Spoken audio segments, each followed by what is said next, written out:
शुभविवाह या मालिकेच्या 29 मार्चच्या भागामध्ये आता मात्र भांगेच्या नशेमध्ये नीलांबरी खूप मोठं कारस्थान करत भूमीला तिच्या आधीच्या विसरलेल्या सगळ्या गोष्टी सांगणार आहे. हो, स्वप्नात नाही तर सत्यात नीलांबरी सगळं सांगणार आहे आणि मालिकेमध्ये जबरदस्त वळण येणार आहे.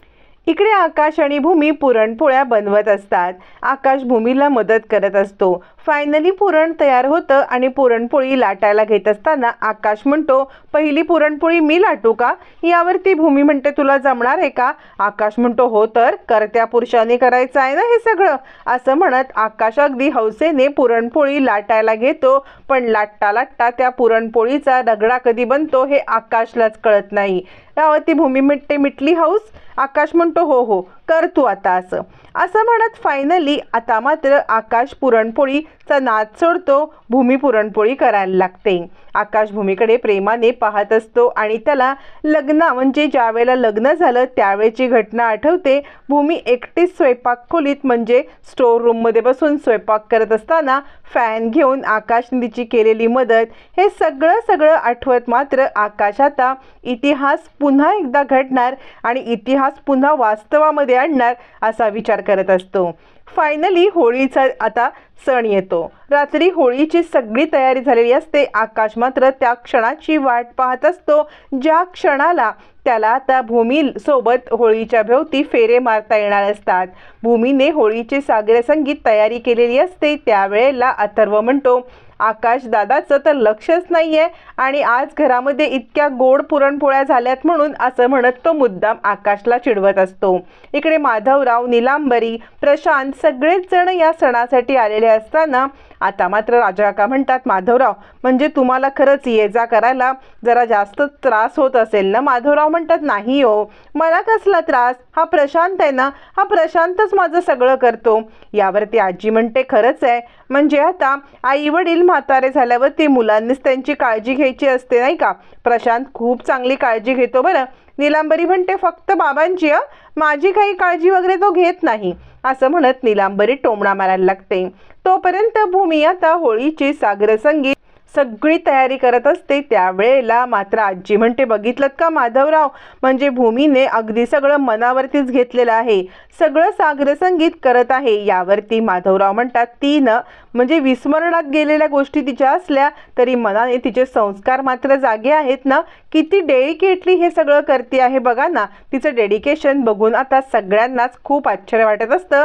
रागिणीचे चेहरे मात्र पडलेले असतात.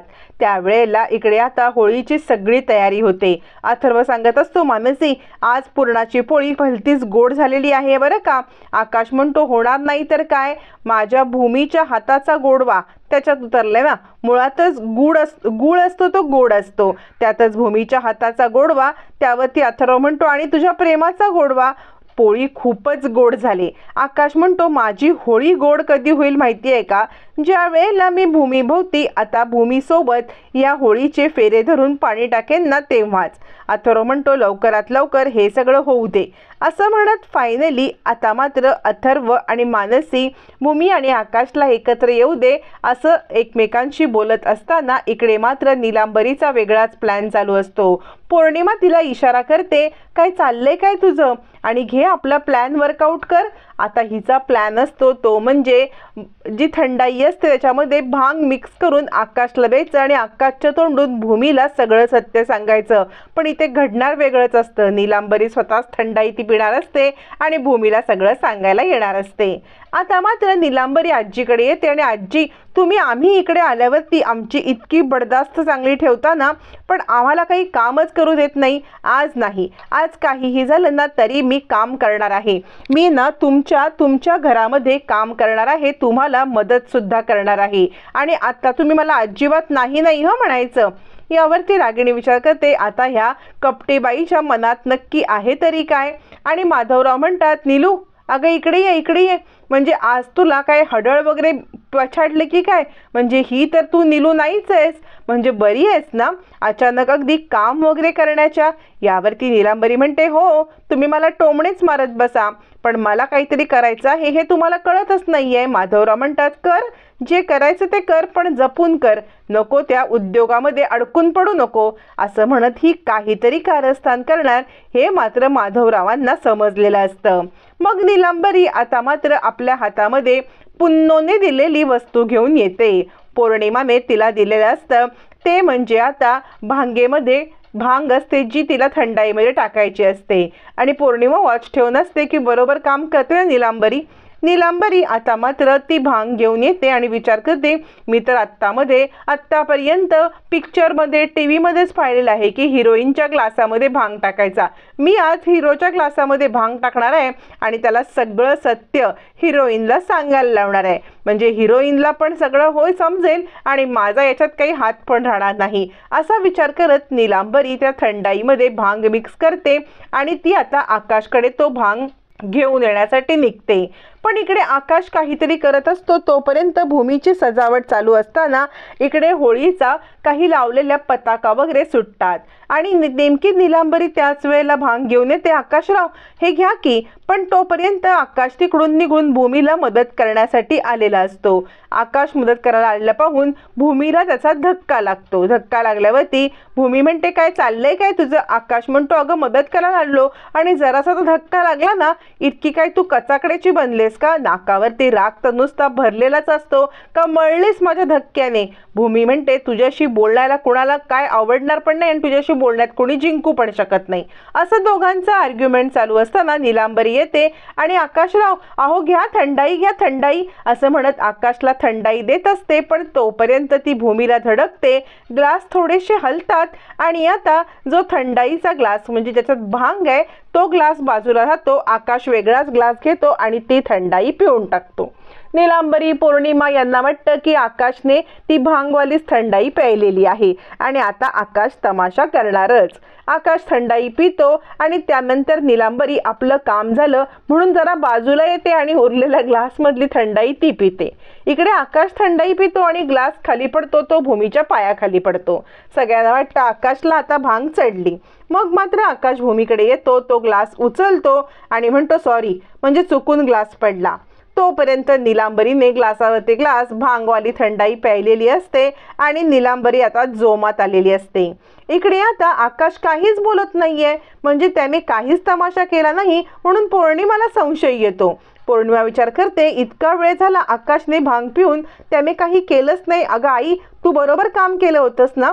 म्हणजे त्या भांगामध्ये थंडाई बरोबर मिसळली होतीस ना? काय नक्की आहे अगं, बोल ना. यावरती नीलांबरी म्हणते, मी माझं काम अचूक केलंय. आता मी भूमीला सगळं सत्य सांगणार आहे की तिचं आकाशसोबत लग्न झालं होतं आणि मीच तिला सगळं सत्य सांगणार. भूमी, ए भूमी, ये बाळा इकडे, मला तुला काहीतरी सत्य सांगायचं आहे, असं म्हणत नीलांबरी आता गोंधळ घालायला लागते. नीलांबरीने आवाज दिल्यावरती माधवराव आणि बाकी सगळेच चपापतात. नक्की नीलांबरीला झाले तरी काय? तिला आता हे चढले की काय भांग, असा विचार करत माधवराव तिच्याकडे पाहतात आणि सगळ्यांनाच धक्का बसतो. रागिणी बसलेली असते आणि पौर्णिमा तिला थांबवत असते. अगं आई थांब, आई थांब. नीलांबरी ऐकायला तयार नसते. आता मी भूमीला सगळं सांगणार, असं म्हणत नीलांबरी उठते आणि धडपडत रागिणीकडे येते आणि रागिणीलाच भूमी भूमी असं म्हणत ती आता रागिणीच्या तोंडावरून हात फिरवायला लागते. रागिणी मागे मागे होते. त्यावेळेला नीलांबरी म्हणते, नाही नाही, तू नाही आहेस भूमी, आणि मग ती रागिणीकडून भूमीकडे जाते. भूमी, अगं मला तुला खूप महत्त्वाची गोष्ट सांगायची आहे. फायनली आता मात्र नियतीने मोठा तमाशा करत नीलांबरीच्या तोंडून भूमीला सगळं सत्य वदवून घेण्याची योजना आखलेली असते. नीलांबरी पुढे पुढे येते. कुणालाच कळत नाही की नीलांबरीला काय सांगायचंय, नक्की हिला काय बोलायचं आहे. मात्र आकाशला साधारण अंदाज येतो, कारण नीलांबरी ही काही साधी सोपी सरळ बाई नाहीये, ही उगाचच काहीतरी तमाशा करणार. आकाश तिच्या मागावरती येतो. नीलांबरी सांगते, भूमी आज तुला सगळं सत्य समजलंच पाहिजे. जे काही तुझ्या मागोमाग घडतंय हे तुला सत्य सांगायला मी आलेली आहे. भूमी म्हणते, आई कशाबद्दल बोलतेस तू? यावरती नीलांबरी म्हणते आकाशबद्दल. असं म्हणत ती आता काय सांगणार. इकडे रागिणीला धडकीच भरते, सगळ्यांना धडकी भरते, नक्की हिला काय बोलायचं आहे. आणि दुसरा दिवस धुलीवंदनाचा उजाडतो. धुलीवंदनाला इकडे काही गुंड भूमीवरती उगाचच रंग लावतात. भूमी आकाशला नाव सांगते. चिडलेला आकाश भूमीला बाईकवरती घेऊन त्या माणसांना दम द्यायला निघतो आणि खबरदार, माझ्या भूमीला जर हात लावण्याचा प्रयत्न केला तर गाठ माझ्याशी आहे, हात मुळापासून उपटून टाकेन. भूमी हे पाहत असते, हा माझी भूमी का बोलतोय. भूमीला सत्य कसं उलगडणार पाहणं रंजक ठरणार.